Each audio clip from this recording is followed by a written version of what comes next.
আমার আর আমার রবের মাঝে যে গ্যাপ, আমাদের সম্পর্কের যে দূরত্ব, এটার নাম কি? ডিপ্রেশন। আপনি যত আল্লাহর সাথে সম্পর্ক জোরদার করতে পারবেন, ডিপ্রেশন আপনার থেকে দৌড়ে পালাবে। এজন্য আমাদের বিশ্বাসীদের জীবনে কোনো ডিপ্রেশন নাই। আছে? আমাদের ডিকশনারিতে কোনো ডিপ্রেশন আছে বলেন তো? আমাদের সাথে আল্লাহর সম্পর্ক কেমন বলেন? মজবুত? আলহামদুলিল্লাহ পড়ুন সবাই। তাহলে ডিপ্রেশন হচ্ছে আপনার আর আপনার রবের মাঝে যে দূরত্ব, এই দূরত্ব দূর করে দেন, ডিপ্রেশন আপনিই পালাবে।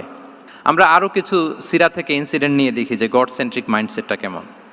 দ্বিতীয় হিজরিতে যে বদরের যুদ্ধ হলো, সে বদরের যুদ্ধে ইবনে মাসউদ রাদিয়াল্লাহু তাআলা আনহু তিনি বর্ণনা করেন যে আল্লাহ রাসূল সাল্লাল্লাহু আলাইহি ওয়াসাল্লাম আগামীকাল যুদ্ধ এর আগের দিন রাতে তিনি হাত তুলে এরকম দোয়া করতেছিলেন। আমরা তো এইভাবে দোয়া করি। আল্লাহর হাবিব সাল্লাল্লাহু আলাইহি ওয়াসাল্লাম তিনি দোয়া করতে করতে ইমোশনালি হাত এরকম উঁচু করে, হাত্তা ইউরা বায়াদু ইবতাইহি, বগলের শুভ্রতা দেখা যাচ্ছিল। উনি দোয়া করতেছিলেন, আল্লাহুম্মা আনজিজ লি মা ওয়া'আতানি, আল্লাহুম্মা আতিনি মা ওয়া'আতানি, আল্লাহ তুমি যে বিজয় দিবে বলে প্রতিশ্রুতি করেছিলে, ওই বিজয় আমাদেরকে দাও, ওই ভিক্টরি আমাদেরকে দাও।